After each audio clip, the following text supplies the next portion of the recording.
Hey guys, welcome back to the Vanished Lands. Imagine unrolling an ancient map by candlelight. Its ink faded, but its secret's still alive. You trace your finger across the world you know, Europe, Africa, the vast Atlantic, and then your breath catches.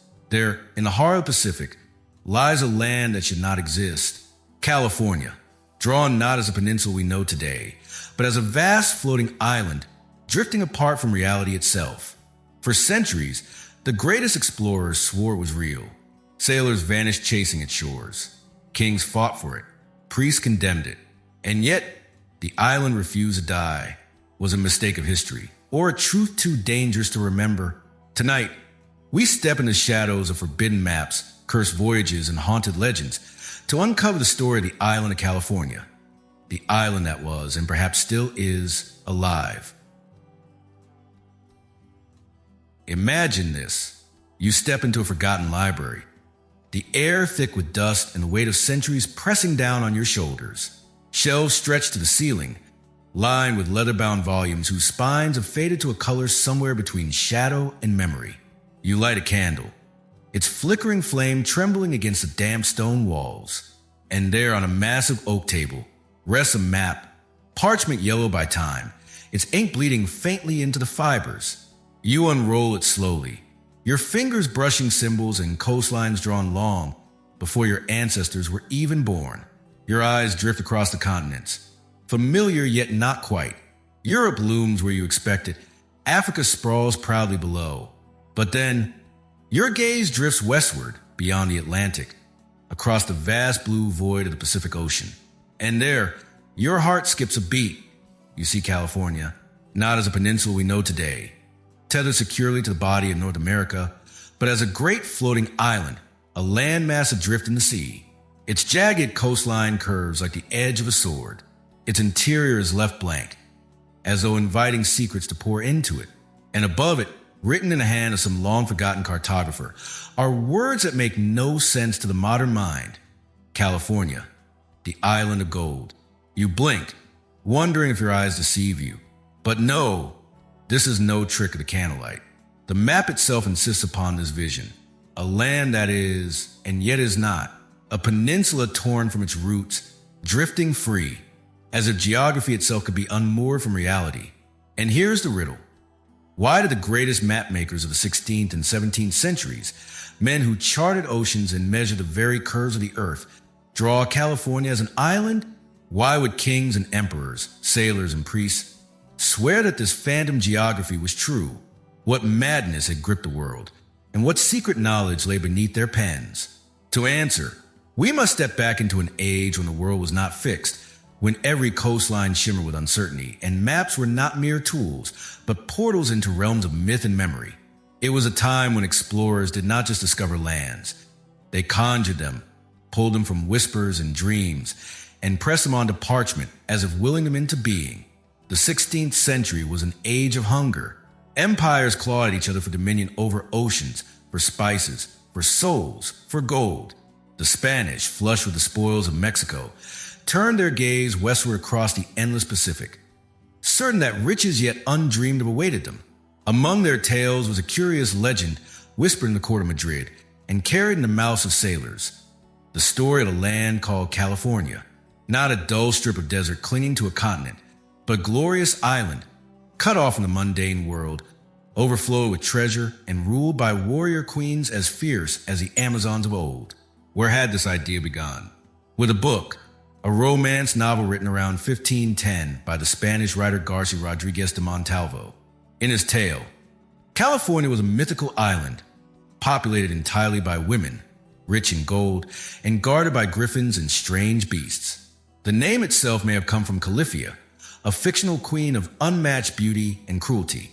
It was fantasy, pure and simple.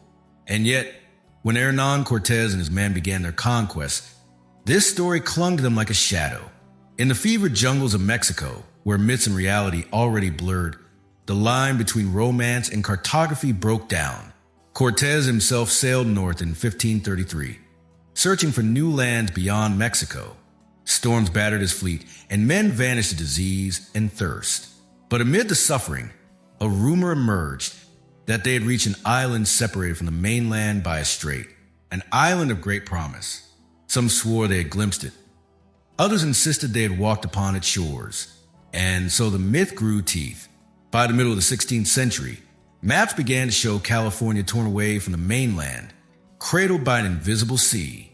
At first, the drawings were tentative, an uncertain curve, a suggestion of separation. But soon, the depiction hardened into certainty. The greatest cartographers of their day, men like Gerardus Mercator, Henry Hondius, and Nicholas Sanson, etched California as an island, wide and bold, as though daring the viewer to question them. And once a mapmaker made such a claim, others followed. For in that era, maps were not merely reflections of the world. They were declarations of it. To see it on paper was to believe it must be true. But here lies the true mystery. Why did this error, if error it was, persist for nearly 2 centuries? Why did sailors who navigated the coast swear the sea passage existed, even when none could find it again? Why did kings invest fortunes and priests write letters to Rome, insisting that California was real, detached, and drifting? Perhaps it was more than error. Perhaps it was necessity. For in the 16th and 17th centuries, the unknown was a stage upon which men projected their fears and desires. An island California was not just a place, but a symbol, a frontier of wonder, a canvas for imagination. To believe in it was to believe that the world still held secrets, that something beyond the reach of rivals and enemies might yet belong to you. Picture, if you will, a candlelit chamber in Amsterdam around 1620. The smell of ink and parchment fills the air. A mapmaker bends over his desk, his quill scratching slowly across vellum. Outside, the canals are silent. He dips his pen, tracing the outline of California, separating it with narrow strait. He does not question the act. To him, the island is as real as Spain, as real as Africa. His patrons expect it, his guild whispers it, and his predecessors demand it. He draws it because to omit it would be heresy against the very idea of discovery. And as he leans back, he murmurs a prayer, not to God, but to the hidden geography of the world, that it might yet reveal more secrets to him. Was he lying? Or was he glimpsing something we no longer can see? For what if California truly was once an island? Geologists will tell you that the earth is alive, that continents drift and seas rise, that coastlines break and reform. What if those early sailors stumbled upon a moment in which California was cut adrift before being welded back by forces unseen? Or what if the island belonged to another dimension, slipping in and out of our reality like a ghost ship in the fog? Imagine being a sailor on the edge of the world. The horizon stretches endlessly. The ocean sighs beneath you, and the compass needle twitches as if possessed. Days blur into nights, and the mind begins to play tricks.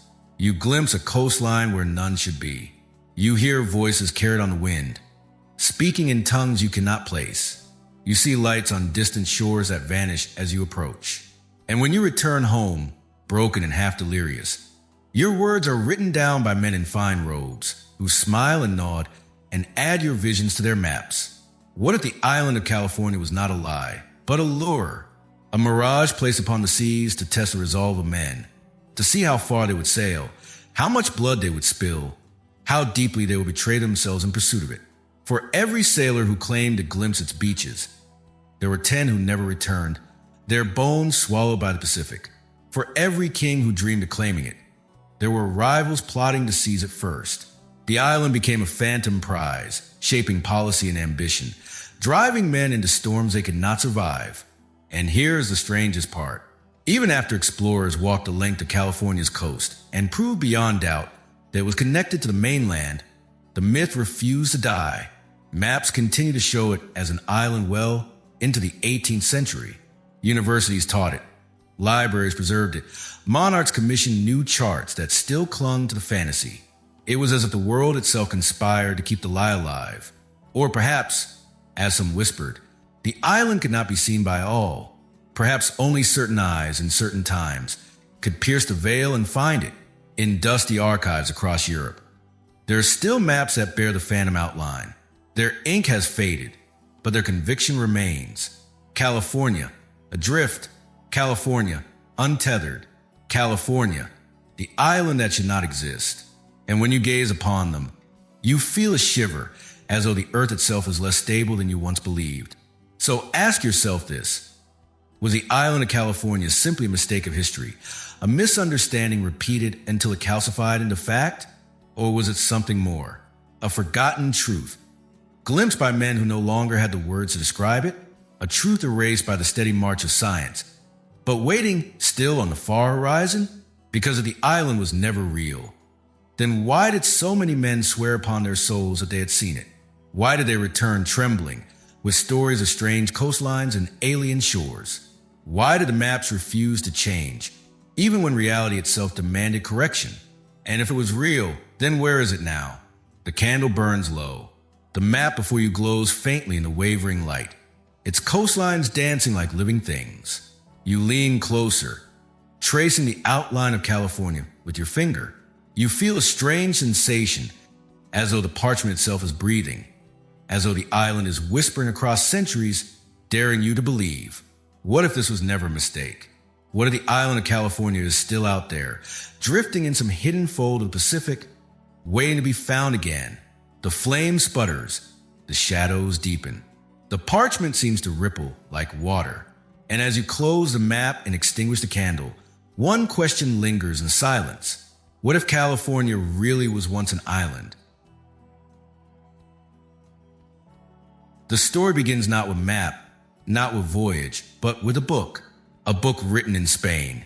In the early years of the 16th century, when printing presses still clattered like enchanted machines, and a line between myth and truth was fragile as a candle's flame. It was a romance, a tale meant for the salons of nobility and the restless minds of adventurers, filled with impossible kingdoms, heroic deeds, and treasures beyond reckoning.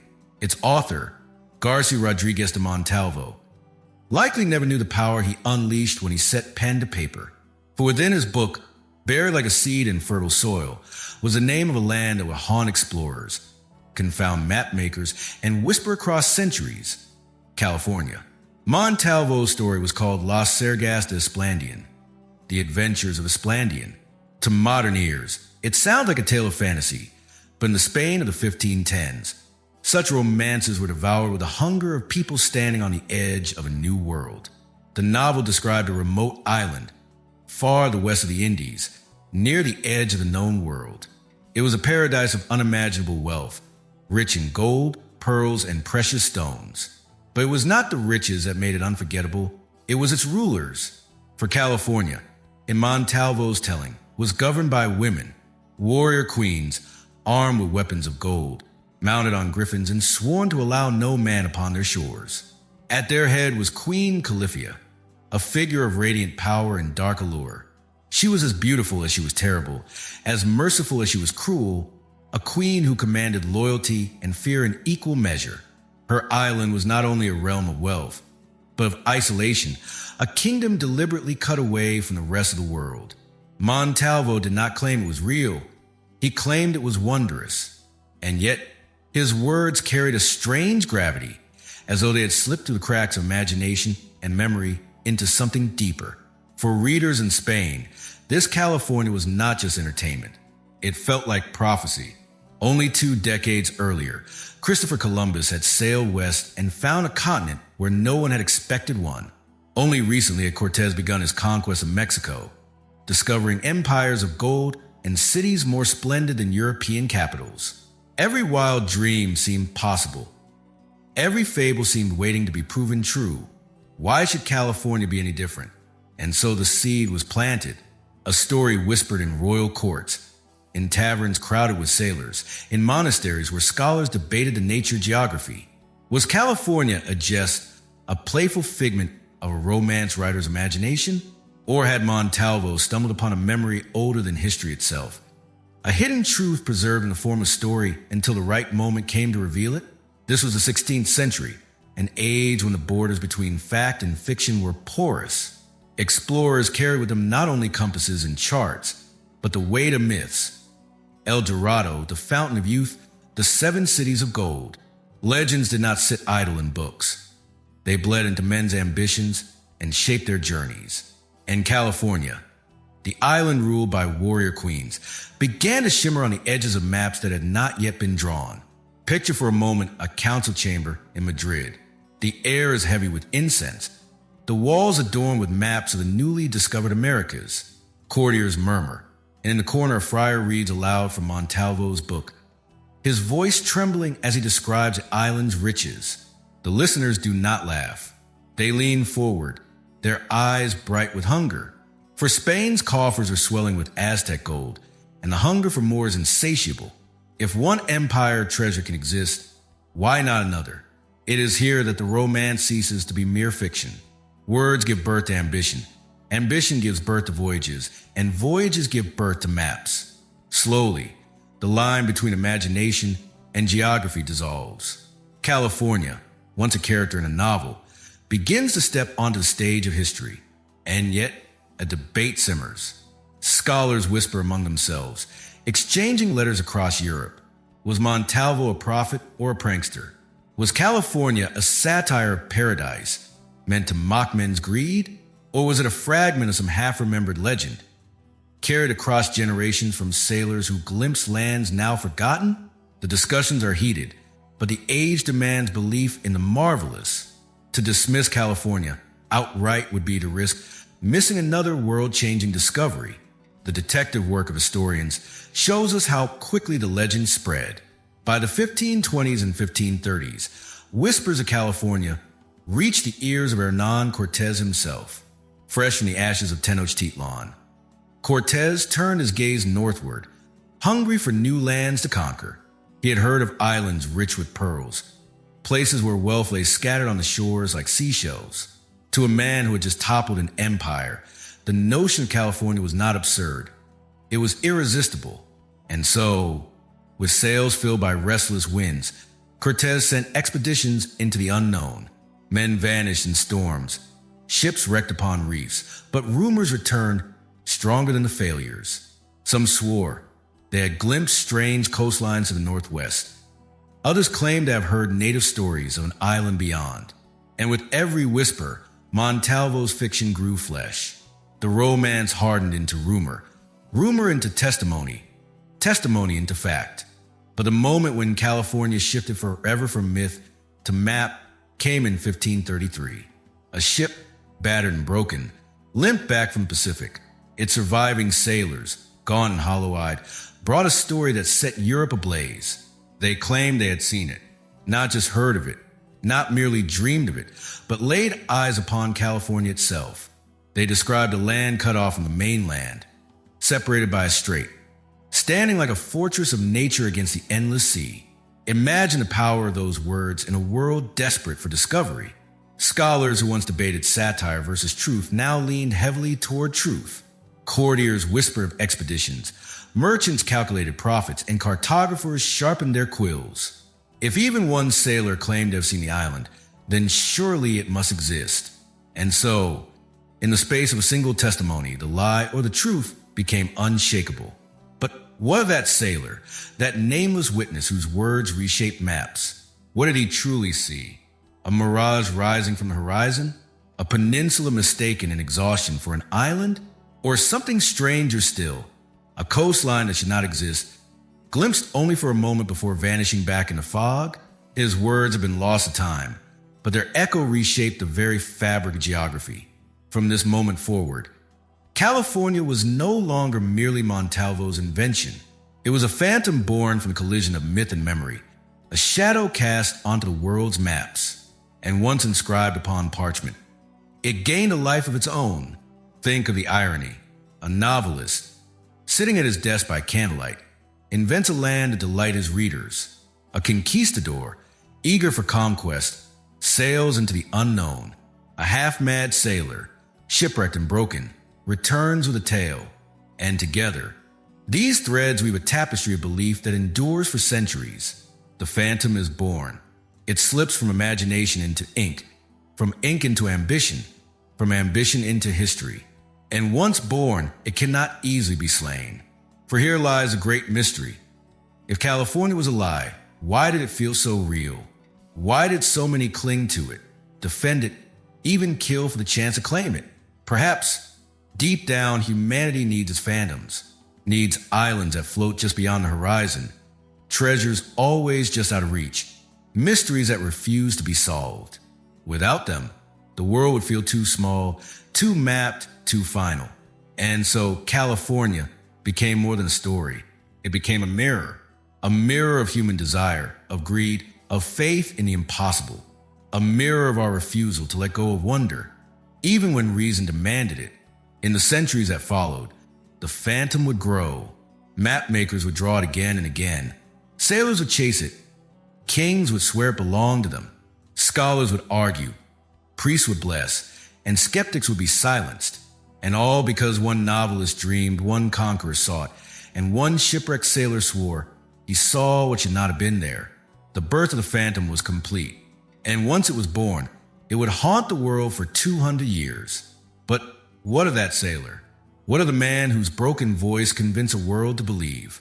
What visions haunted his nights? What coastline shimmered before his eyes? Did he truly see California, or did California see him? The candle gutters, the parchment darkens, the phantom stirs. For in 1533, a shipwrecked sailor swore he saw it, and the lie became unshakable. They call it the voyage of Cortez.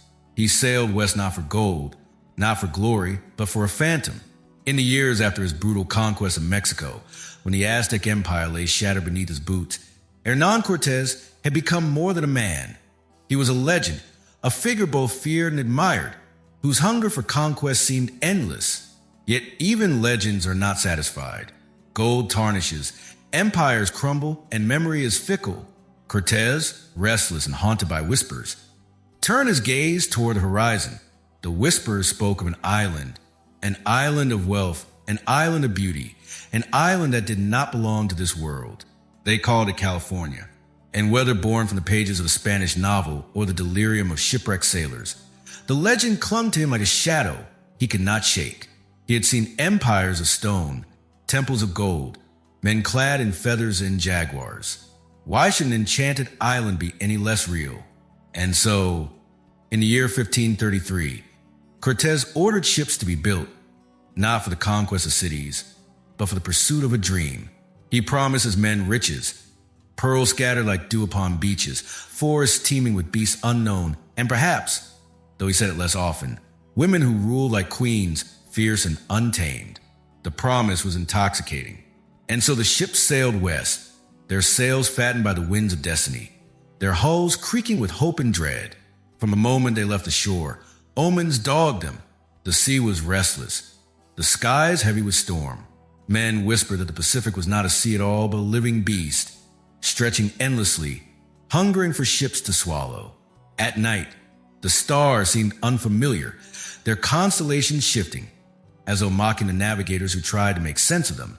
The compasses quivered, their needles twitching erratically, as if tugged by unseen hands. One sailor, pale and trembling, swore he saw an island rise from a mist. Its cliffs were jagged like teeth, its forests dark and bristling. But when the others turned their eyes, the island was gone, swallowed by fog. Another man claimed he heard voices, women's voices, singing in a language no one understood, carried across the waves. Soon the whisper spread among the crew. California was watching them. California was alive. Days turned into weeks. The sea grew cruel. Storms tore the sails. Lightning split the sky.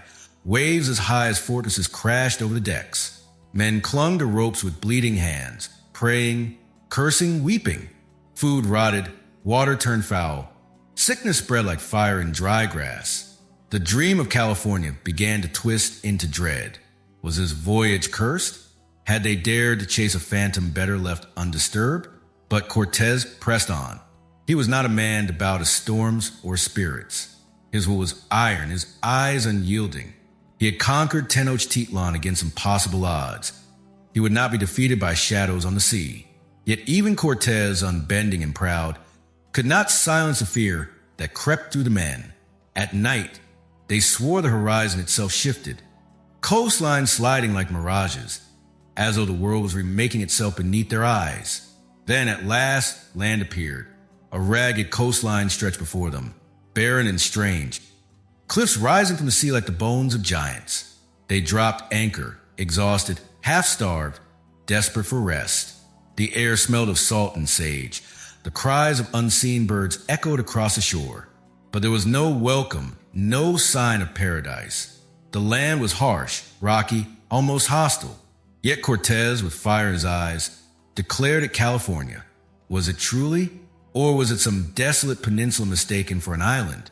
The men did not know, and perhaps Cortez himself did not care.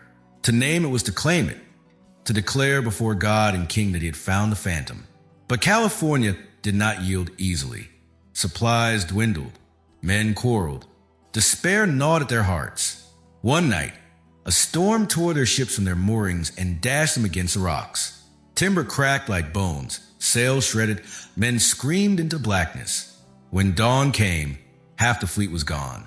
The survivors huddled on the shore, their faces hollow, their eyes wide with something more than hunger. They had glimpsed not an island of wealth, but a land of silence and ruin. And yet Cortez would not admit defeat. To his men, to his king, to himself, he insisted this was a land of legend. He declared that California was separate from the mainland, unreachable except by those who braved the wrath of the sea. He claimed it was alive, a place that revealed itself only to those worthy, or doomed, enough to seek it. The men whispered that Cortez himself had changed. His eyes seemed to see things the rest of them could not. At night, he would stand at the edge of the water, staring into the waves as though listening to voices no one else could hear. Some said he had bargained with the Queen of California herself, offering blood for passage. Others said he was cursed, bound to wander between truth and illusion for daring to seek what should never have been found. When at last they limped home, their ships shattered, their ranks decimated, their bodies scarred, the story they carried was stranger than the voyage itself. Cortez did not return with riches, but with a vision. He spoke of California as though it were not merely land, but a presence separate, unreachable, alive. He insisted it was an island, though none could find the strait that divided it. He described coastline that shifted, seas that resisted passage, horizons that deceived. The scholars and cartographers listened. Some shook their heads, dismissing him as a man broken by the sea. But others leaned forward, their quills poised. For Cortez, the conqueror of empires, declared California an island. Who could dare contradict him? And so the phantom gained flesh. Maps began to show it, floating proudly apart from the mainland, a world unto itself.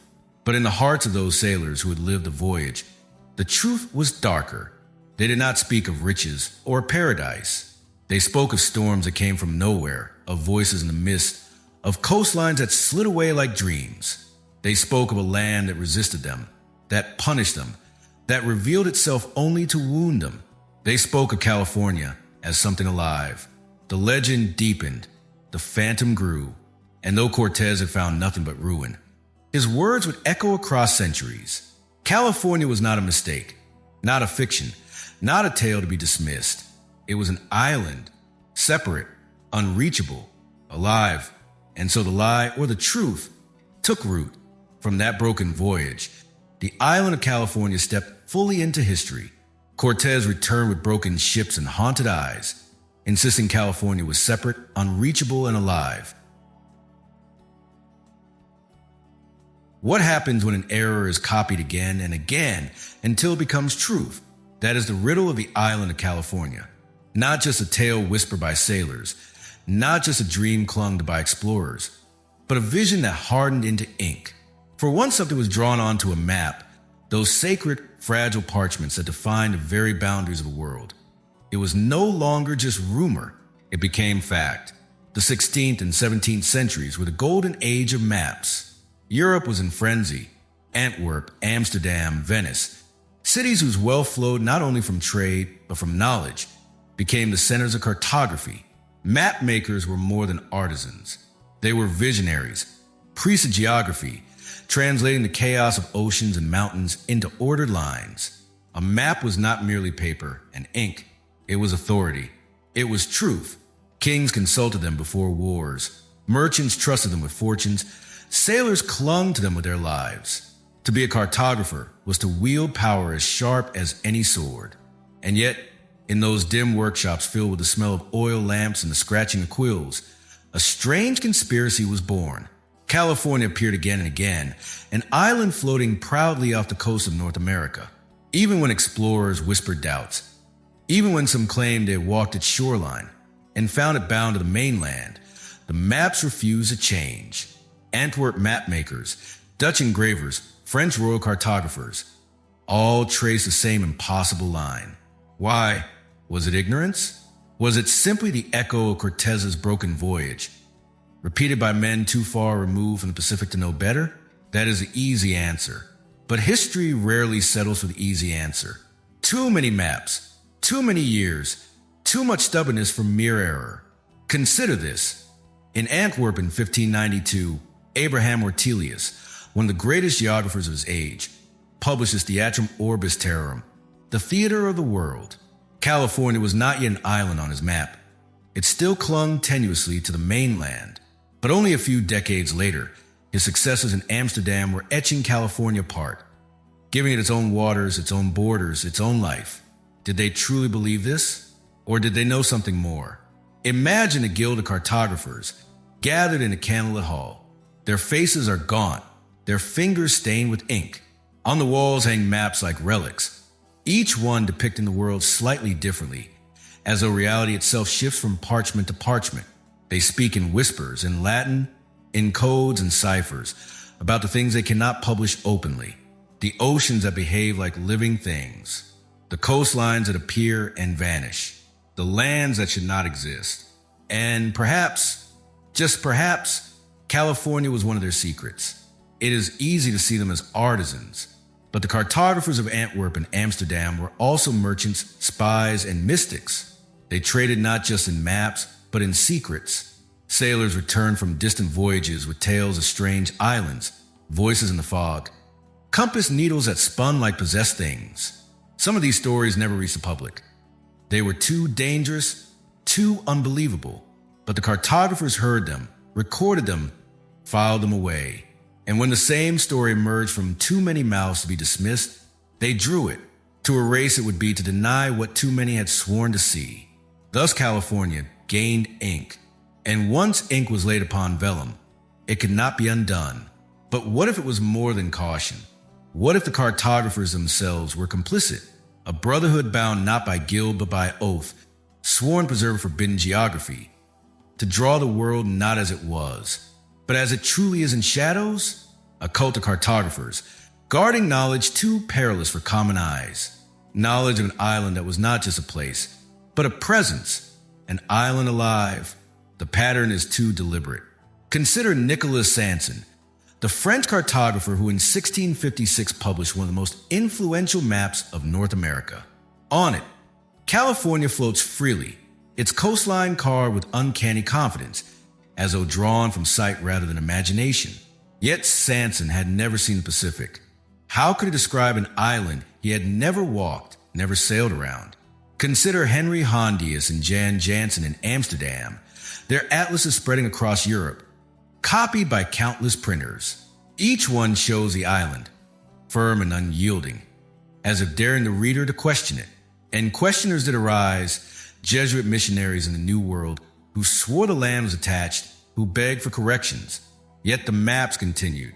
The presses did not stop. The island would not die. Why? Were these cartographers deceived by poor reports? Or were they protecting something? Here is where the conspiracy deepens. For there are hints, small, tantalizing hints, that some cartographers shared information in secret societies, passing maps like contraband, altering coastlines deliberately. They believed that geography itself was unstable, that the earth revealed different faces to different men, that the island of California might not be visible to all, but only to some.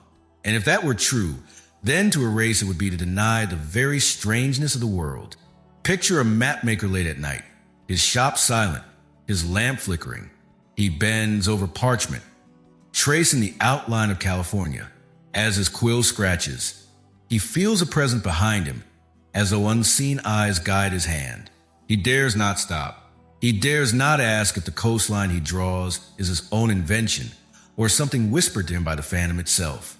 When he finishes, he exhales, exhausted, and seals the map. Another copy of the lie or the truth. enters the world. And so, across Europe, the island appeared in atlas after atlas, book after book.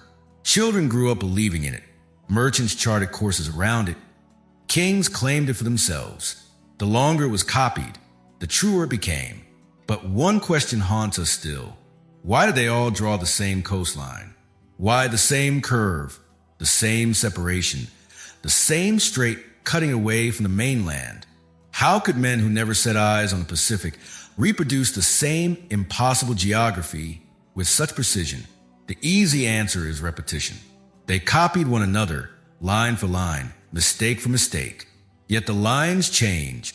The coastlines differ slightly, as if each man glimpsed something unique, something personal, before it settled into a shared vision.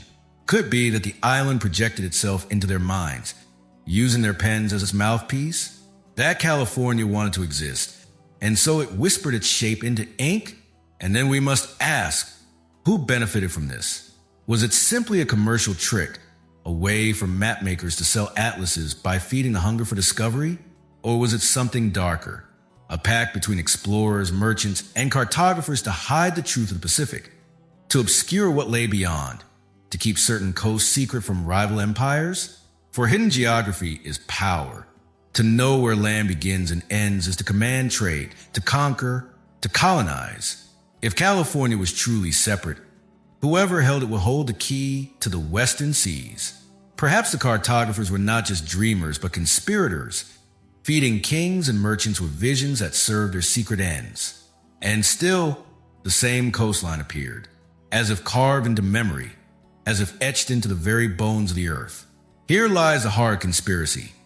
Whether by error, by oath, or by manipulation, the island of California endured because too many hands willed it into being. The cartographers became its priests, their maps its scripture, their quills its prophets. And as long as ink flowed, the island could not die. But ask yourself this: if they were merely repeating a mistake, why did so many resist correction? Why, even after explorers walked the length of the coast and proved it connected to the mainland, did the island linger for decades more? Why did mapmakers who had never seen the Pacific still draw the same impossible curve, as though compelled by something unseen? The candle gutters, the ink dries, the maps remain. California drifts on the page, untethered, separate, alive. But why did they all draw the same impossible coastline? Even those who'd never seen Pacific. Whispers spread of a lost kingdom on the island of California, a paradise of pearls, gold, and dark queens. The words traveled faster than sails, carried by rumor, by sailors' tales told in taverns, by merchants eager to stir curiosity, by priests eager to warn of temptation. It was never the same story twice, and yet always the same in essence. Somewhere to the west lay a land not bound by ordinary earth, a land that shimmered at the edge of maps like a mirage. At first, the island was drawn in sober lines, a cartographic invention, an error copied until it became truth. But soon, truth twisted into legend, and legend into something far stranger. Men returned from voyages not with gold, but with stories that gleamed brighter than treasure. They spoke of forests where the trees were not wood but crystal, their branches refracting sunlight into shards of rainbow fire. They spoke of rivers that ran not with water but with molten light, flowing in silence, their heat both unbearable and magnetic. They spoke of temples carved into cliffs, guarded by statues that move in the corner of the eye, winged beasts that seemed carved of stone by day but alive by night. It was said that the kingdom was ruled by women, always women. Queens draped in pearls the size of doves' eggs, their skin glimmering like obsidian, their eyes unreadable. Some sailors said the queens welcomed strangers with feasts, pressing goblets of gold into their hands and wreaths of flowers onto their brows. Others swore they were cruel, smiling as they led men into labyrinthine palaces from which none returned. And yet, for all the tales of terror, there was always a thread of longing. The men who told these stories spoke with a faraway look, as if they had glimpsed something no one else could understand. Some grew silent, unable to describe what they had seen. Others wept as they spoke, their words dissolving into madness. A few refused to speak at all, clutching their rosaries, muttering prayers. staring out at horizons that no longer seemed trustworthy. The island had become more than geography. It was a test, a temptation, a mirror to those who longed for wealth. It offered visions of endless riches. To those who feared sin, it revealed queens who ruled through seduction and death. To those broken by the sea, it offered solace, if only in dreams. But what was it truly? The priests who listened to the sailors' confessions began to wonder. Some declared the devil's snare, a kingdom of illusion sent to tempt and destroy. Others whispered it was Atlantis reborn, rising from the ocean to remind men of their arrogance. Scholars argued endlessly, their letters flying across Europe. Were these visions hallucinations of weary men, or were they testimonies of geography that could not be fixed on paper? One sailor, returned half-mad to Seville, swore that it held a pearl so large it eclipsed the moonlight. Another swore he had walked in a valley where every flower was carved of diamond. Yet, when pressed to show proof, they had none. No pearls, no diamonds, no maps, no coordinates. Only their broken voices, their trembling hands, their haunted eyes. Still, the whispers persisted. The phantom kingdom grew with each retelling. Maps began not only to show California as an island, but to embellish it, shading in mountains, forests, rivers that no European had walked. The island expanded in imagination until it was no longer merely a place, but an empire, a rival to the great powers of the old world. And always at its center, the queens, dark, beautiful, merciless. The psychological toll was unmistakable. Sailors who had glimpsed California often never sailed again. They withdrew into silence, their nights plagued by visions of firelit temples, of voices calling their names in the surf. A few took their own lives, leaving behind notes that spoke only of longing, of a place they could not reach again. Others begged for new voyages, certain that if they could just find the island once more, they could reclaim the treasure or the peace they had lost. The authorities grew uneasy. How could so many men describe the same visions? Were they liars, conspiring to trick their patrons? Or were they witnesses to a truth too great to deny? Some were branded heretics, their stories suppressed. Others were honored, their words preserved in royal archives. But the effect was the same. California was no longer an island of error. It was a phantom kingdom, its shadow cast across Europe. The rumors twisted into stranger forms. Some claimed the island drifted, never resting in one place, that it fled from those who sought it, appearing only to those who stumbled upon it unawares. Others said it rose and sank with the tides of centuries, visible for a generation and then gone for another. There were even those who swore that the island chose as witnesses, that California revealed itself only to men already marked by fate. It was not just sailors who dreamed. Cartographers themselves began to describe visions. In Amsterdam, one engraver claimed that as he drew the coastline of California, his hand moved of its own accord, tracing lines he had never seen. In Venice, another swore that at night the ink on his map shimmered, the outline of the island glowing faintly like embers. In Paris, a cartographer recorded in his journal that he had dreamed of walking its shores, though he had never left France. And so the conspiracy deepened. Was the island not only a phantom on the sea, but a phantom in the mind, a geography that invaded thought, that used dream and vision as its cartographers? The line between hallucination and testimony blurred. And yet, those who returned from voyages could never agree on the details. One described forests of crystal. Another swore they saw groves of silver trees. One claimed the rivers ran with fire, another that they ran with wine. One spoke of winged beasts that tore men apart. Another of gentle spirits who led him to safety. And yet, beneath the contradictions, the same pattern emerged. Wealth beyond measure, beauty beyond reason, terror beyond endurance. It was said the queens themselves were not merely women, but something older, something elemental, that their pearls were the eggs of sea serpents, that their gold was drawn from the blood of the earth, that their palaces were alive, their walls breathing faintly in the night. Sailors who dreamed of them awoke with tears on their cheeks, unable to say if they longed for love or feared damnation. And always, California was separate. No matter how closely explorers traced the coast of North America, the island remained untethered. It would not be joined. It refused to be part of the mainland. It was a kingdom apart, a kingdom that chose its own borders. But here lies the strangest testimony of all. In the mid-17th century, a Dutch mapmaker, his name preserved in fragments, kept a journal alongside his atlases. In it, he wrote not of prophets or patrons, but of visions. He claimed that each year he redrew California. Its coastline had shifted, not only its shape, but its position. The island, he insisted, was drifting, slowly, steadily, further out to sea. He measured it as best he could, marking tiny differences from one year to the next. At first, the change was barely perceptible, a line nudged westward. But over decades, the distance grew. He became convinced that California was not fixed. It was moving, escaping, sliding away from the continent, back into the endless Pacific. What did it mean? Was imagination madness or revelation? He confessed in his final entry that he feared the island was alive, that it was fleeing from the eyes of men, withdrawing itself into secrecy, as if offended by discovery. His maps, if they survive, lie hidden in some archive, gathering dust. But his words linger like a chill on the air. If California was drifting, then perhaps it was never meant to be captured by ink and compass. Perhaps it was always meant to remain a phantom, a kingdom glimpsed only by those who stumbled upon it, and lost forever when they tried to claim it. And so the whispers grew darker.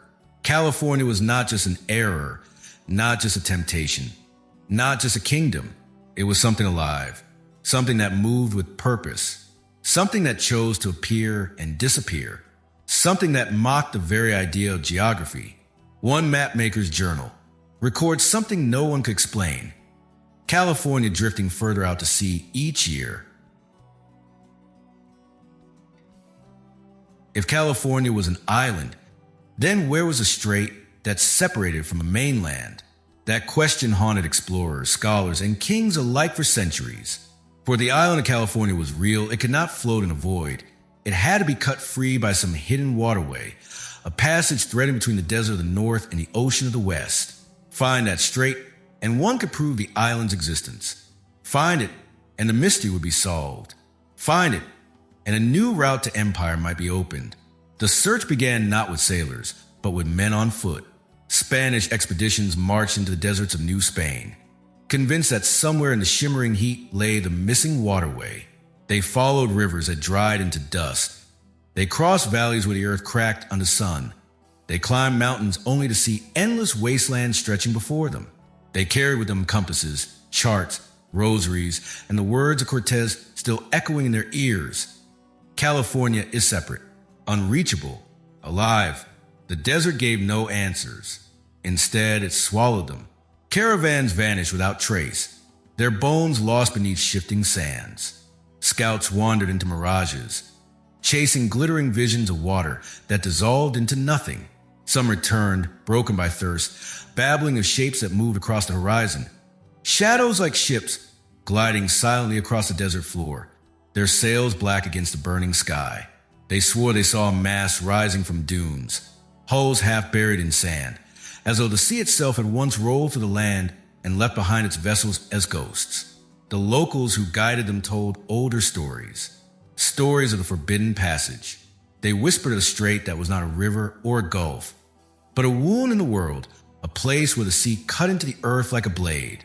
To cross it was to step between worlds, they said. Ships that entered it did not always emerge in the same sea. Sometimes they were seen again, but centuries later, their sails torn and their crew nothing but bones. Other times, they were never seen again at all. The Spaniards, proud and desperate, dismissed these tales as superstition. Yet at night, when the wind moaned across the desert and the horizon seemed to ripple like water, even the bravest grew uneasy. Was the strait they sought truly a passage of geography, or was it a passage of time, of dimension, of something far older than human maps? In villages near the northern coasts, fishermen told of ships that appeared where no water touched, gliding silently above the ground. They described them as ghost ships, sliding between worlds, their lanterns glowing with pale fire. Sometimes they bore Spanish flags. Sometimes they bore none at all. Sometimes their decks were crowded with figures that did not move, that did not breathe, watching the living with hollow eyes. As the decades passed, the obsession deepened. Map makers in Europe, thousands of miles away, continued to draw the island and the strait with confident hands, even though none had truly seen it. They shaded in rivers, mountains, bays, and always, the thin silver line of the passage, like a scar across the map, but each drew it differently. Some place it wide, others narrow, some curving gently, others slicing jaggedly. The only consistency was that it was always there, always present, as if compelled by some unseen force. The detective's puzzle grew more maddening with each expedition. Priests wrote letters back to Madrid, insisting there was no strait, that California was fixed to the mainland. But merchants countered with testimony from sailors who swore they had glimpsed the waters, who swore they had felt the currents pull them westward. Reports contradicted one another until the truth seemed less like a question of discovery and more like a riddle designed to drive men mad. And then came the year 1602. A fleet was assembled under Sebastian Vizcaino, tasked with charting the coast of California. It was not his first voyage, but it would prove his most infamous. He sailed northward, his ships battered by storms, his crew mutinous and weary. Yet his journals tell something stranger than storms. He wrote of coastlines that shifted as they drew near, bays that closed like mouths when approached, islands that appeared at dawn and vanished by dusk. He described men lost not to the sea, but to something he could not name, sailors who walked in the fog and never walked out again. But the most haunting entry is the one that came near the end. Vizcaino claimed that his ships had found it, the Forbidden Strait, a stretch of water, narrow and glistening, that seemed to divide California from the mainland. He wrote of strong currents pulling the ships as if alive, of a wind that shifted without warning, of a silence deeper than death itself as they entered the passage. He claimed that for hours they sailed in darkness though the sun was high, that their compasses spun uselessly, that the water beneath them was not sea, but something thicker, stranger, like molten glass. And then nothing. The fleet vanished. Months passed, then years, and still no trace returned. No wreckage, no survivors, no word. Only rumors, only whispers. Fishermen in distant lands claimed to see strange ships appear on their horizons, bearing the flag of Spain, though centuries out of date. A sailor in Manila swore he had seen a vessel slip from the mist, its sails ragged, its crew skeletal, before vanishing again. A missionary in Japan recorded the tale of a Spanish ghost ship drifting offshore, its lanterns glowing though no fire burned. Back in Europe, the disappearance was both a scandal and a mystery. Some declared Vizcaino a fool, lost to storms. Others whispered darker things. They had found Forbidden Strait, that he had sailed it, and that he and his men had been carried into another world. And yet, maps after 1602 became bolder. The strait was no longer tentative, no longer shaded faintly. It was drawn with confidence, engraved in copper, copied in ink. The island separation was no longer rumor. It was fact, as if Vizcaino's disappearance was not proof against the island, but proof of it, proof that the strait existed, and that those who sailed it paid the price. But here lies the deepest horror. Some of Vizcaino's journals did return. How? No one knows. Some say a single boat drifted ashore, carrying nothing but a chest of documents. Others claim a survivor crawled from the sea, half dead, clutching the pages. In them were sketches, impossible sketches, coastlines that did not match any known land, stars arranged in alien constellations, notes describing waters that glowed with their own light. The handwriting grew erratic, jagged, desperate. And the final page contained only one sentence, scrawled as though in madness. The strait is not a passage, but a mouth. After that, silence. Still, the obsession did not end. Explorers continued to seek the Forbidden Strait, their bodies feeding deserts and oceans alike. Priests prayed, kings argued, cartographers etched, and all the while, locals continued to whisper shadows on the horizon, of ghost ships sliding between worlds, of waters that were not waters at all. The question remained unanswered, gnawing at Europe's imagination like a hidden worm in the heart of an apple. If California was an island, then the strait had to exist. And if the strait existed, then what lay beyond it? Was it a simple passage, or was it, as Vizcaino wrote, a mouth waiting to swallow all who entered. Then in 1602, an expedition claimed to have sailed the very strait itself, before vanishing forever. By the 1600s, the question split Europe in two. Was California an island or a peninsula? It was no longer a quiet matter of speculation among scholars.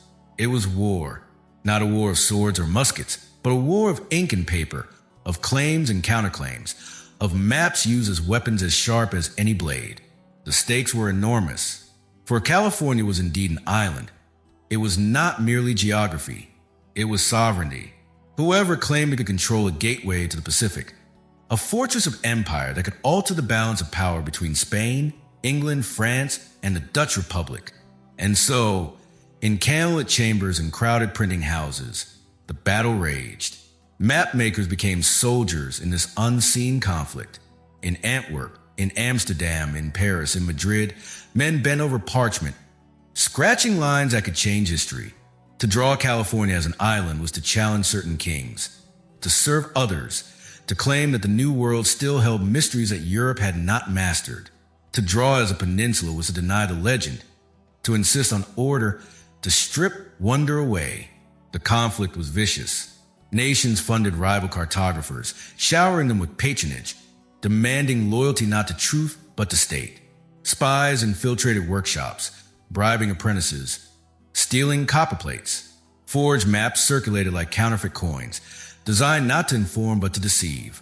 A merchant in Amsterdam might buy an atlas showing California separated by a wide strait, while his rival in London purchased one proving it firmly attached to the mainland. Each swore his version was true. Each accused the other of lies. Careers rose and fell on the stroke of a coastline. An engraver who dared to shift California 1 inch westward might gain the favor of Prince, or find himself accused of treason. Families were ruined, reputations destroyed. In Paris, a mapmaker was dragged before the courts, accused of deliberately falsifying charts to mislead the French crown. He swore under oath that he had copied faithfully from reports, but the judges would not believe him. His presses were smashed, his name erased. The emotional toll was immense. For the cartographers were not mere artisans. They were dreamers. Many truly believed in the island, felt it calling to them across the seas. When skeptics dismissed their work, they felt not only professional insult, but spiritual despair. Imagine devoting your life to charting the mysteries of the earth, only to be told that your masterpiece was a lie. Imagine feeding your family with the wages of ink, only to have a rival accuse you of fraud, driving you into poverty. The war spilled beyond maps. Sailors, missionaries, and merchants took sides. Jesuit priests in New Spain wrote letters to Rome, insisting California was a peninsula. English privateers returning from raids swore it was an island. The debate became so fierce that it poisoned friendships, split guilds, turned brother against brother. In taverns, arguments ended in duels. In universities, scholars shouted each other down, their voices echoing through stone halls. Yet the island refused to die. Each time skeptics proclaimed it disproven, another map appeared, another testimony surfaced. It was as though the phantom itself took pleasure in keeping Europe divided, laughing silently as men tore each other apart over its existence. And then came the forgeries. Some maps were deliberately altered to confuse. Coasts extended where none existed. Rivers flowed in impossible directions. California was sometimes drawn enormous, stretching halfway to Asia, and sometimes so small it seemed a pebble in the sea. Each forgery carried a purpose. Confuse the enemy, mislead rival merchants, assert dominance where none existed. But through all the chaos, one detail remained constant: the island. No matter how distorted, no matter how manipulated, California always stood apart. A strange superstition arose among the mapmakers themselves. Some began to whisper that once you had drawn the island, you could not erase it. That to try was to invite ruin. A master engraver in Amsterdam, famed for his precision, attempted to correct his earlier work by reattaching California to the mainland. Within a year, he was dead, struck down by fever. His apprentices swore he had spent his final nights muttering that the island had come for him, that it appeared in his dreams, drifting further away no matter how he chased it. His widow destroyed his unfinished maps. fearing they were cursed. And still the war raged. In London, the great mapmaker John Speed publishes atlases, showing California confidently as an island. His work spread across England, shaping generations of thought. Across the Channel, Nicholas Sanson of France countered with his maps, equally confident, equally persuasive. Each nation pointed to its cartographer as proof. Each denounced the other as liars. The conflict was not only academic. Ships set sail based on these maps. Merchants plotted routes. Explorers gambled lives. More than once, expeditions were lost because their maps led them into deserts instead of straits, into barren coastlines instead of fertile harbors. Men died clutching charts that promised safe passage. Wives wept over atlases that had deceived them as surely as any blade. Children grew up fatherless because of a coastline that refused to settle into truth. Yet for all the tragedy, there was fascination. Ordinary people, unable to read or write, still gathered around maps and marketplaces, pointing at the mysterious island, marveling at its separation.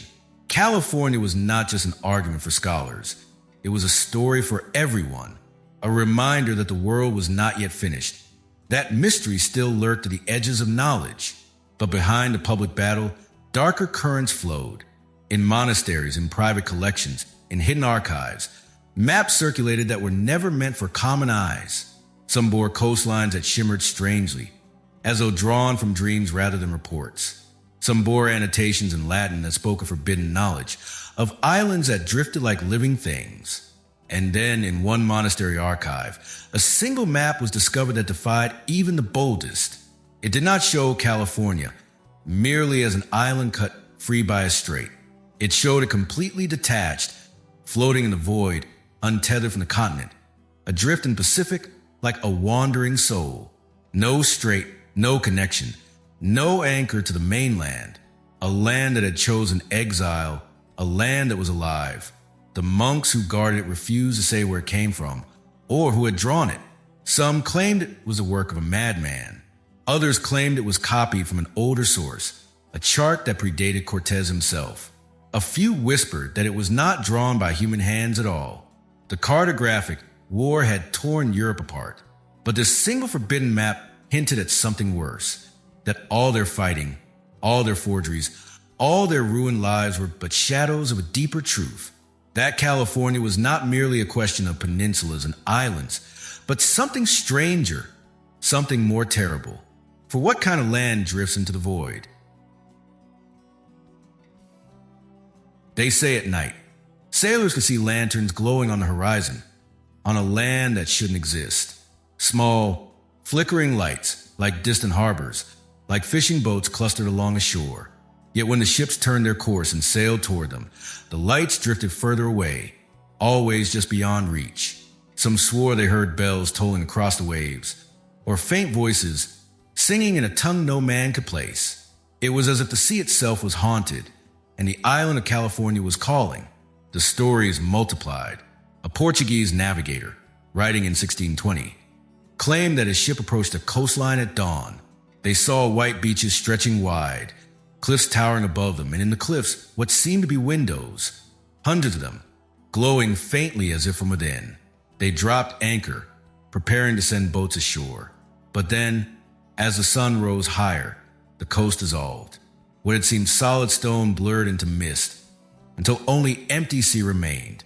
Another account came from a Spanish galleon, returning from Manila. The crew swore they had entered a harbor lined with strange stone towers. The waters were calm, unnaturally so, and fish with scales like glass swam beneath their hull. But when night fell, the towers began to glow with an eerie light, and shapes moved within them. Shapes too tall, too thin to be human. The sailors fled, raising anchor in panic. When they looked back, the harbor was gone. Over time, the phantom multiplied in description. Beaches appeared and vanished. Harbors opened like mouths and then closed again. Some men said they saw forests of trees whose leaves gleamed like silver, reflecting moonlight like mirrors. Others swore they saw creatures moving along the shore. Creatures not quite men, not quite beasts. They walked upright but with twisted forms, their eyes luminous, their movements slow, deliberate, watching the ships with patient hunger. to the sailors of Spain and Portugal, hardened men who had crossed oceans and faced storms. These stories should have been madness, and yet the accounts came too often, too consistently, to dismiss. The whispers spread. California was not of this world. Some said it was a fragment of Atlantis, torn free when the great city sank, cursed to drift across the Pacific like a lost soul. Others claimed it was a remnant of Eden, the last untouched piece of paradise, protected by illusions to keep mankind away. A few dared to suggest that it was not land at all, but a mirage conjured by something deep beneath the sea, an intelligence older than men, projecting illusions to lure ships into its grasp. The mystery took root in Europe, in candlelit taverns of Amsterdam. Sailors swore they had seen phantom fires along the western horizon. In Venice, scholars debated whether California was fixed in place or drifting, always moving, never still. In London, merchants whispered that if one could find the island and claim it harbors, they would control a portal to another world. But the price was heavy. For each account of sightings, there were dozens of ships that vanished. Vessels that sailed toward phantom beaches were never seen again. Families waited in vain, staring at empty harbors, watching for sails that never returned. Merchants lost fortunes, investors went bankrupt, widows wept over debts they could not pay. And always, in the silence left behind, the rumors grew. The psychological toll on sailors was unbearable. Men who returned spoke with broken voices. Some swore they had lived months on the phantom island, only to awaken back on their ships with no memory of how they had left. Others claimed they heard voices whispering in their dreams, calling them by name, urging them to leap into the sea. A few were found wandering docks at night, staring westward, muttering that California was waiting for them. Priests began to warn that the island was a snare of the devil, a false paradise meant to lure souls to damnation. Yet others, quieter but more daring, suggested it might be holy ground, a place where heaven touched earth, revealed only to those chosen. Whatever the truth, it was clear that California was not ordinary. It was not merely an island. It was something else. The legends grew bolder. Some spoke of sailors who set foot on its beaches and returned decades later, unchanged, their comrades long dead, their faces untouched by age. Others told of men who came back with eyes clouded like glass, unable to speak, unable to eat, their minds trapped somewhere else. A few came bearing treasures, shards of crystal, coins of strange metal, pearls so black they seemed to swallow light. But more often than not, they came back with nothing but madness. The most haunting tales were of the ghost ships, vessels that appear without warning, drifting silently across the waves. Their sails were torn, their decks empty, yet lanterns swung from their masts, glowing with cold fire. Some bore Spanish flags, others none at all. Sailors swore they recognized the ships as those lost years earlier, vanished into the strait or the mists of the Pacific. Once, a Dutch merchantman reported sailing alongside such a ghost ship for 3 days, unable to outpace it, unable to board it, hearing only faint chanting from its empty deck. On the 4th day, it vanished, and always the sailors returned to the same question. Was California luring them, or was it fleeing? Did it want to be found, or did it punish those who sought it? No one could agree, yet the obsession only deepened. By the mid-17th century, California's phantom harbors appeared on maps, not just as speculation but as detailed sketches. Bays, inlets, rivers, even towns marked with names that no explorer had confirmed. Where did these details come from? From dreams? From visions?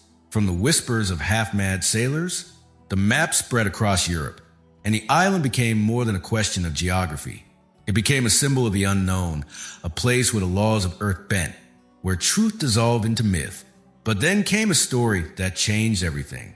It was said that a Spanish captain returned not just with words, but with proof. He had sailed west, following lights in the night, into waters where his compass spun endlessly. He had seen beaches of pale sand, forests shimmering like glass, creatures watching from the cliffs. He claimed his men went ashore, though none returned. He himself fled in terror, his ship nearly destroyed by storms. Yet when he returned to Spain, he carried with him a treasure no one could deny. A pearl, not white, not lustrous, but black, a pearl the size of a fist, heavy as stone, its surface so dark it seemed to swallow the torchlight around it. Men who saw it swore they felt dizzy, as though staring into the night sky itself. Some claimed they saw shapes moving within it, shadows of lands and seas they could not name. The captain said he had taken from a beach where thousands lay scattered like bones, waiting for the hands of men bold or foolish enough to claim them. The pearl was displayed in Madrid for a time, a wonder that drew crowds from across Europe. Scholars argued, priests denounced, merchants schemed. Some said it was proof of California's riches. Others said it was cursed, a seed of the island itself, sent to spread its influence into the world. The captain who brought it lived only a year after. He was found dead in his chambers, his eyes wide, his hand clutching the pearl as though it had burned him. The pearl vanished soon after, hidden or stolen, its fate unknown, yet its memory endured. For in that single object lay all the mystery of California, the promise of treasure, the threat of madness, the allure of the phantom. And once men believed proof existed, no warning could stop them. Voyages multiplied, more ships vanished, more ghost stories spread. And California, the island that should not exist, grew more real with each passing year. They say at night, sailors could see lanterns glowing on the horizon, on a land that shouldn't exist. And then one captain returned with proof, a black pearl the size of a fist, said to be from California's phantom shores. By the late 1600s, the island began to vanish from maps, but not from memory. For over a century, California had drifted proudly on the parchment of Europe, a separate land severed by its phantom strait, an empire of riches and shadows. But now, quietly, almost reluctantly, some cartographers began to erase it. In their atlases, the coastline reattached itself to the mainland. The strait narrowed, then disappeared altogether. California was no longer drifting in the sea. It was fixed, firm, ordinary, and yet the erasure was never complete. For every map that denied the island, another still clung to it, bold and defiant. The contradiction spread like fire. In some libraries, atlases sat side by side, one declaring California a peninsula, another insisting it floated free. Scholars argued, merchants swore, sailors cursed. The truth seemed not only uncertain but unstable, as if reality itself could not decide what shape to take. Reports grew confused. Some captains swore they had seen the island with their own eyes, its coastline gleaming in the dawn. Others insisted they had sailed the same waters and found nothing but the endless stretch of continental shore. Was California sinking beneath the waves, swallowed by the sea? Or was it retreating into mist, hiding itself from those who came searching too eagerly? A creeping realization spread like a shadow across the minds of men. The island did not exist for everyone. It existed only for some. It existed only for those doomed to find it. This was not how islands were meant to behave. Land was supposed to be solid, fixed, knowable. But California seemed to choose when to appear and to whom.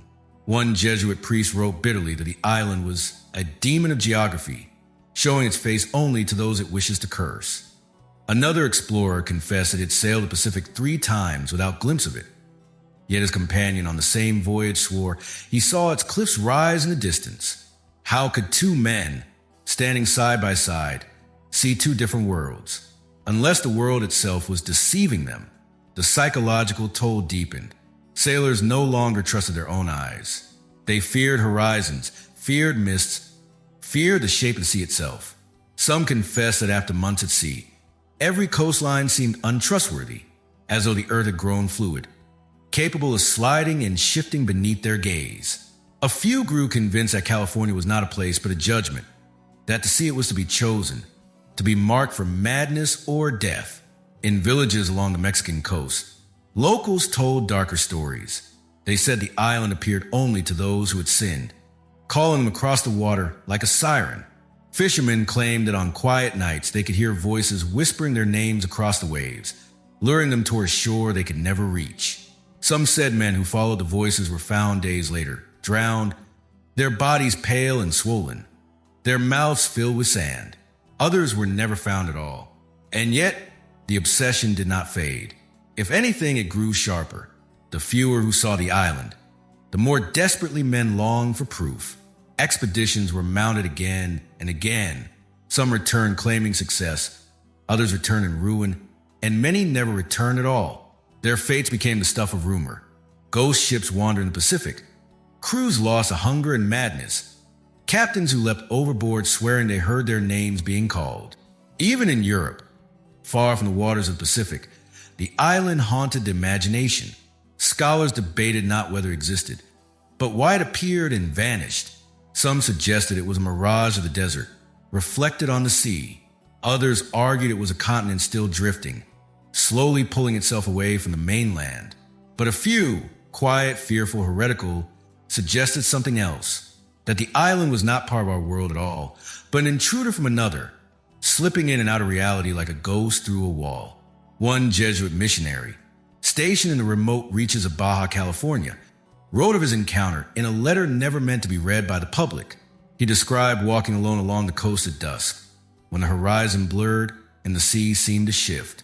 He saw an island where none had been before, its cliffs rising high, its forests dark against a fading sky. Against all reason, he felt drawn to it. He walked into the surf, the water rising around him, and yet somehow he found himself upon its shore. He wrote of sand that glittered faintly, as though laced with metal. He wrote of trees that seemed to breathe, their branches swaying without wind. He wrote of silence so deep it pressed upon his chest, broken only by faint whispers he could not place. And then, as the sky darkened, he heard them. Voices, not the murmuring of leaves, not the sigh of waves, but voices, calling his name. They were neither kind nor cruel, but patient, insistent, as though they had been waiting for him all along. The missionary fled. He stumbled back into the surf, back into the sea, and when he turned again, the island was gone. He told no one but his confessor. The letter survived only because it was hidden in a bundle of reports, buried in an archive until unearthed centuries later. But the damage was done.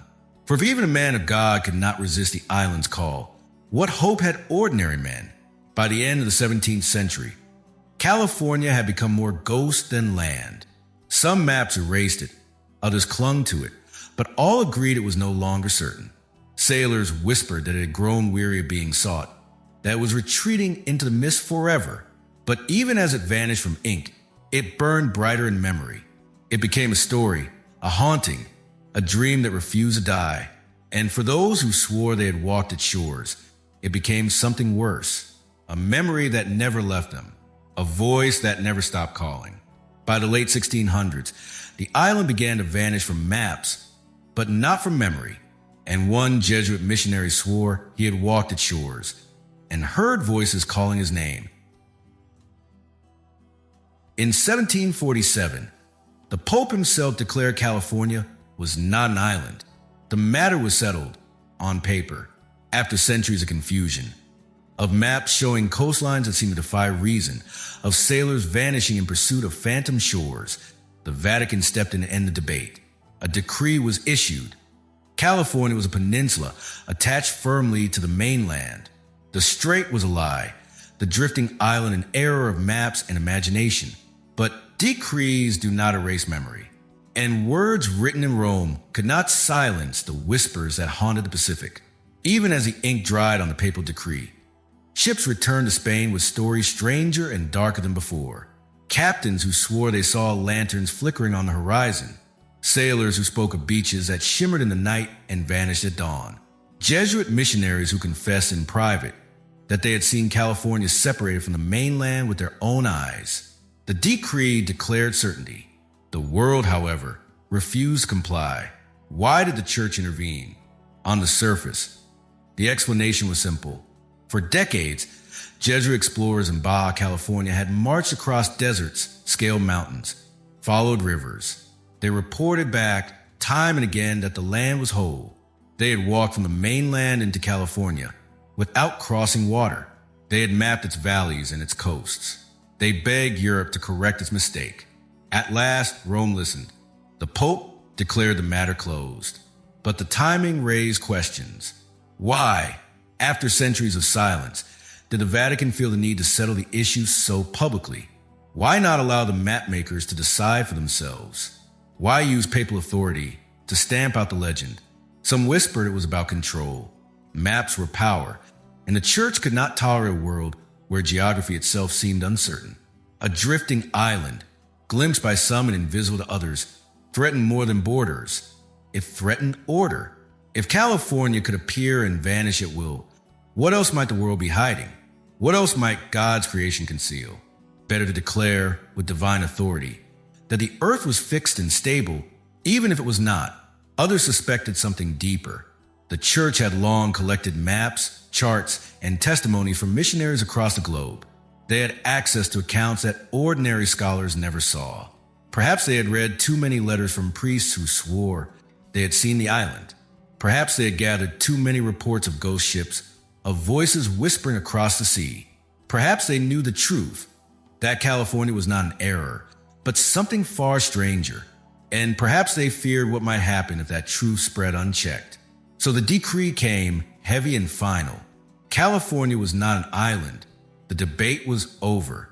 To question it was to question not only the church, but God himself. And yet, the stories kept coming. A galleon from Manila reported anchoring near a bay that did not exist on any map. The crew swore they could see mountains rising inland, covered in forests that gleamed like silver.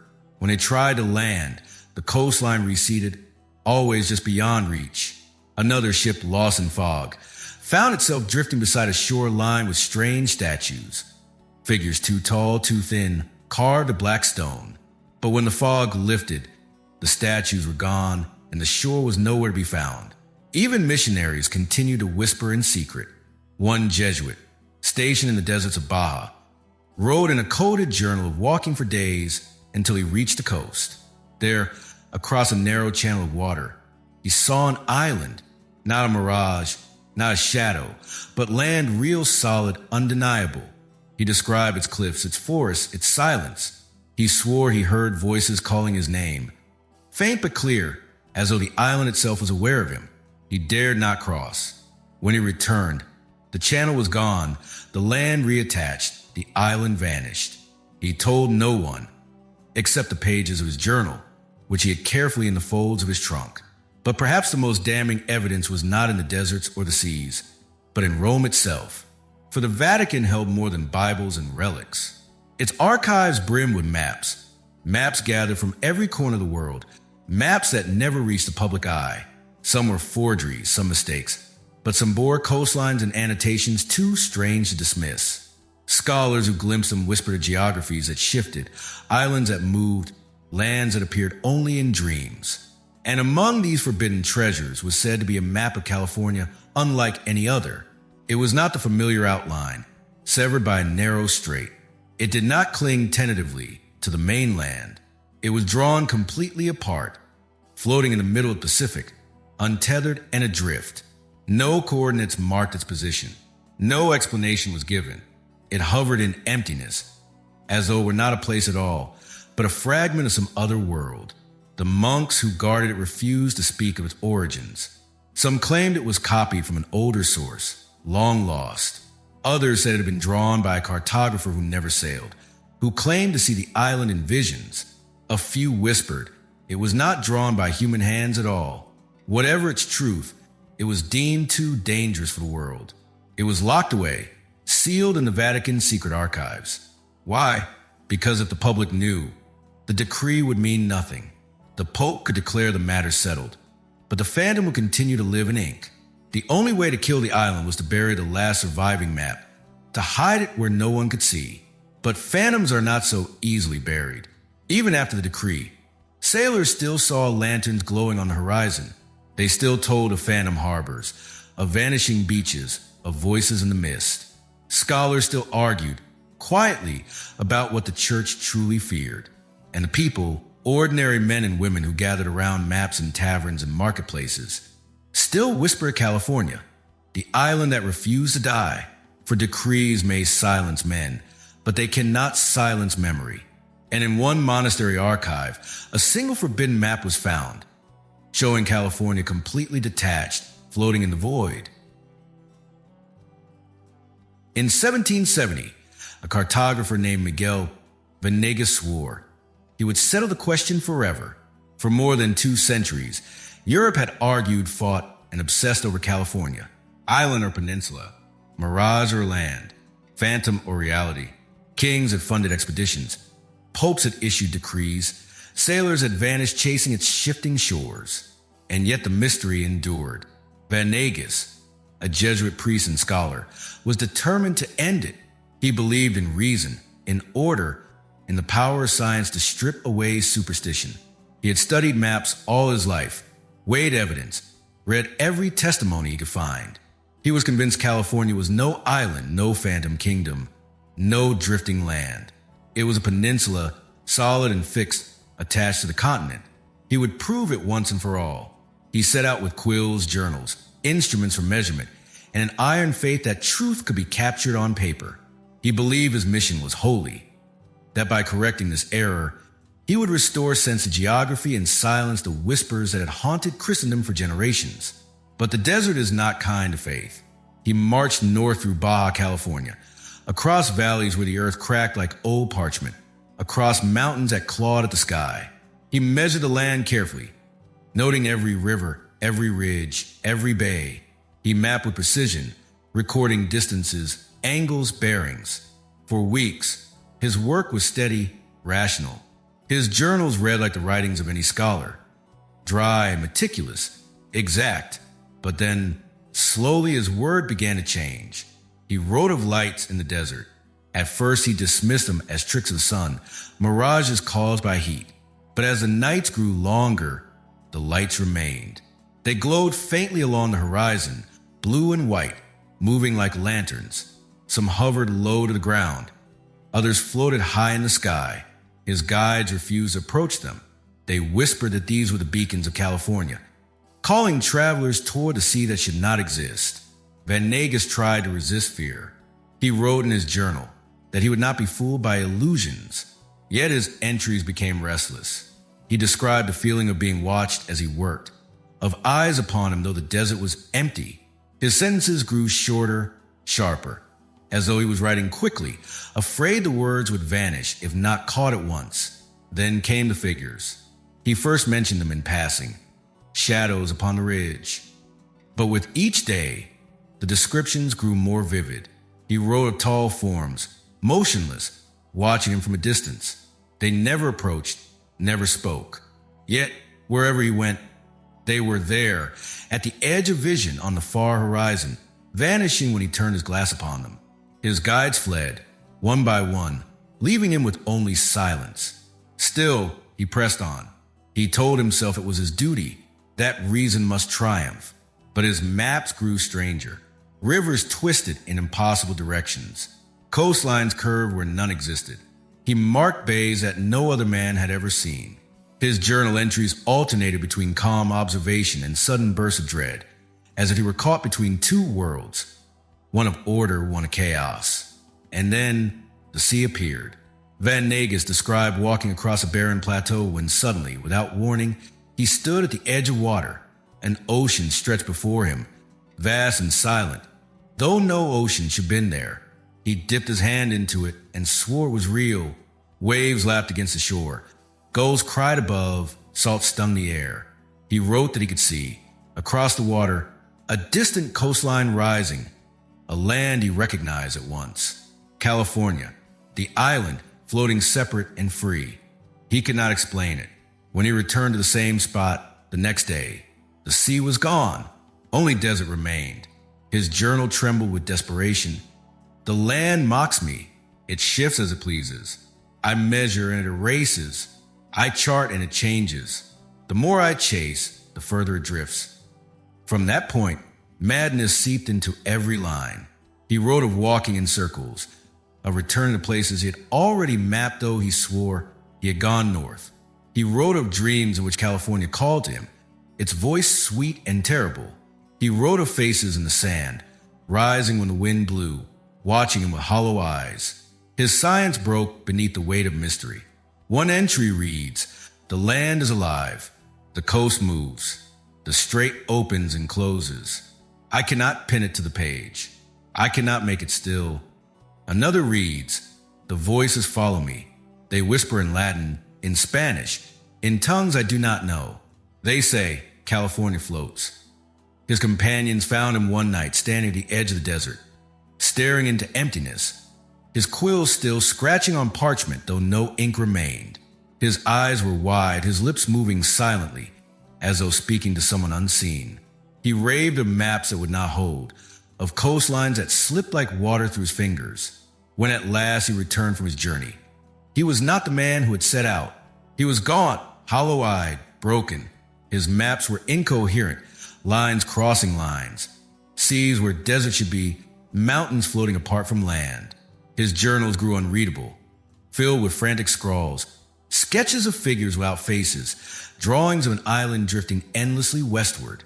And then the final entry, 2 words written in a trembling hand. 2 words that undid all his years of reason, all his faith in order. 2 words that left his colleagues in horror and his legacy forever stained. California floats. With that, Miguel Venegas vanished into history. Some say he withdrew into silence, locked in a monastery, refusing to speak. Others claim he disappeared altogether, walking west into the desert and never returning. His maps were hidden, his journal suppressed, his name mentioned only as a cautionary tale. But the words remained. California floats. And with them, the legend lived on. Today, we call it an error, a mistake of history, a phantom peninsula. The island of California, once drawn with confidence by the greatest cartographers of Europe, once chased by kings and explorers, once whispered about in ports and monasteries, is now dismissed as nothing more than a blunder of ink, a cautionary tale about how lies, repeated often enough, harden into truth. That is how textbooks describe it. That is how we comfort ourselves. But the maps remain. Ancient maps, faded by time, still show California as an island, separate, bold, floating proudly in the Pacific. And when you study them closely, the strangeness becomes harder to dismiss. For they are not careless sketches, not vague shapes, not wild guesses. The coastlines are drawn with uncanny precision, as though by men who had seen them with their own eyes. The curves, the bays, the rivers, they are too consistent, too deliberate, too certain. So the question lingers, were they wrong or are we? Did the map makers of the 16th and 17th centuries commit a 200-year error, repeated across nations, languages, and generations? Or did they glimpse something real? Something we can no longer see? Perhaps California was never just a peninsula. Perhaps it was once truly separate, drifting free in the Pacific, only later welded to the continent by forces unknown. Or perhaps it was never land at all, but a phantom intruding upon our world, sliding in and out of reality, visible only to those doomed to find it. If that sounds impossible, remember this. The world is older, stranger, and more fragile than we often admit. Continents drift, seas rise, islands sink. Lands appear overnight after earthquakes and vanish beneath waves and storms. Why should California be any different? Perhaps it was once cut free, adrift for centuries before the earth reclaimed it. Perhaps the maps were not mistakes, but memories of a geography that no longer exists. But there is another possibility, one far more unsettling. What if California did not vanish into the sea, but into something else? What if it drifted away into another dimension, slipping out of our world entirely? What if the strait so many explorers sought was not a channel of water, but a threshold, a door between realities? Those who crossed it found not land, but something beyond, something they could never return from. And the maps that survive are not errors, but fragments of testimony from men who glimpsed the impossible and tried, with ink and quill, to trap it on paper. Consider the evidence. The sailors who saw a ghost ship sliding across the horizon, their lanterns glowing though no crew remained. The missionaries who confessed to walking upon shores that vanished by morning. The cartographers who claimed their hands moved of their own accord as they traced the island's outline. The black pearl said contained shadows of seas and lands unknown. The journal of Miguel Venegas, ending with 2 words, California floats. Were all these men liars? Madmen? Or did they brush against a truth too fragile for the world to bear? Even now, the island haunts the imagination. Scholars pore over the old maps, debating how the error persisted so long. Some argue it was pride, that no cartographer wished to admit his predecessors had been wrong. Others insist it was commerce, that the idea of a rich island lured investors and kings to fund voyages. But these explanations fail to account for the depth of obsession, the consistency of testimony, the persistence of the phantom. California was not just a mistake. It was a wound in the world, and perhaps that wound never fully closed. There are fishermen today along the coast of Baja who whisper of strange lights offshore, of fog that rolls in without warning, of compasses that fail. Some claim to have heard voices carried on the wind, calling them by name. Others tell of horizons that ripple like water, as though something immense is trying to break through. Most dismiss these as superstitions, remnants of old legends. But perhaps they are something more, a memory of the island, still drifting, still waiting. The psychological twist of this story is unavoidable. What if the island was never meant for us? What if California, in its phantom form, was a place that existed only for the lost, the broken, the seekers who pushed too far? A land that chose its witnesses carefully, revealing itself only to those it intended to consume? If so, then perhaps its vanishing was not failure, but mercy. Perhaps the earth itself sealed it away, to protect us from what lay across the strait. And yet, we cannot let it go. The human heart is drawn to mystery, to the edges of maps, to the places just beyond reach. That is why the island of California endures, not in geography, but in memory. It is a reminder that the world is not as stable as we wish it to be, that even now, in an age of satellites and surveys, there may still be places that slip through our grasp. So we call an error to comfort ourselves, a phantom peninsula, a mistake. But deep down, the story lingers, the maps remain, the whispers persist, and the sea still holds secrets. Perhaps the island of California was never meant for us, or perhaps one day it will return. And so, when you next look at a map, smooth and certain, ask yourself, what lies just beyond the edges, waiting to be rediscovered? The island of California fades once more into mist, an error to some, a phantom to others, and to a few perhaps a truth too dangerous to name. The maps are silent now, the seas calmer, yet the whispers remain. Somewhere out there, beyond the horizon we trust too much, lies a coastline we may never walk again. Or perhaps one day it will return when we least expect it. But mysteries do not end here. Every forgotten chart, every cursed city, every ruin swallowed by sand and sea carries its own secrets, its own shadows, its own call to those willing to listen. If you felt that call tonight, if the island of California still lingers in your thoughts, then join us. Step deeper into the hidden corners of the world, where history and myth entwine. Like this story, if it stirred something in you, share it with those who still believe the earth holds more than what we see. Leave your thoughts in the comments below. Do you think California was ever real, or did it slip into another world? And above all, subscribe, so that together we can continue wandering the haunted maps of history, uncovering the cities, kingdoms, and phantoms the world has tried to erase. Because the tale is never truly over. The next mystery is already waiting.